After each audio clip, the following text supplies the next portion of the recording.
So whether you're like me and you have to disconnect your battery and put your bike into storage for winter, or if you're lucky enough to be able to ride your bike year round through daylight savings times, you're gonna have to set the clock on your bike.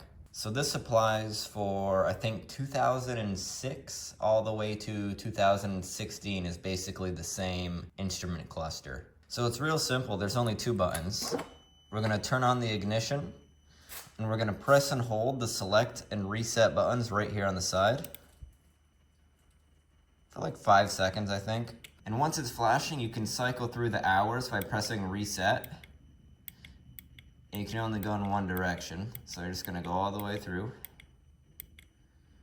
And then once you get the hours to where you want it, you press the select button, and then it's gonna change over to the minutes. And then just press select again to stop it. All right, and to set all the other stuff, what you're actually gonna have to do is hold down the select button before you turn the key, and then turn the key and keep the select button held in. All right, and once you get into there, the first thing you can adjust is your display brightness. You're gonna see your screen go blank, and you're gonna see these little circles pop up. You can press reset and cycle through your brightness. I keep mine roughly in the middle. If you do a lot of night riding, you can lower it. Keep it high if you only ride in the day. Hit select to select it. Now you can adjust your shift light pattern, I guess. You can have it be when your shift light comes on, it flashes really fast. You hit reset.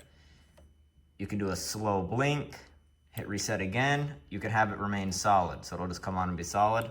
I keep mine on the fast one, hit select to go to the next thing, which will be when your shift light comes on. And you can have your shift light come on between anywhere 10,000 RPM and it goes up to 18,000 RPM, which, you know, yeah.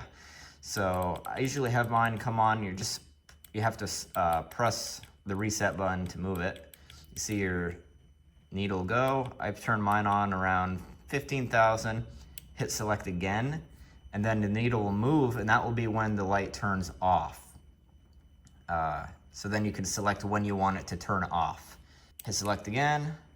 Now you can adjust your shift light brightness, which is great because at nighttime, this thing is super bright. So I keep mine right in the middle.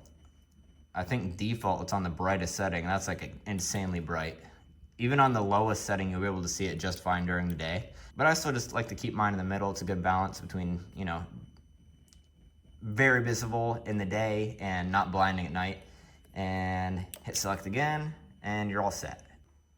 And finally, if you wanted to change from miles an hour to kilometers or vice versa, you're simply just going to hold down select by itself.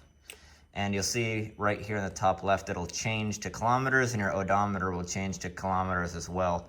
Just a simple hold, it'll swap back and forth. So that's it, very simple stuff, 2 buttons, quite a bit of customization. If this video helped and contained what you're looking for, please leave a thumbs up and subscribe for more tips and tricks and videos that I post in the future. And leave a comment, say something nice or mean. I'll heart it either way.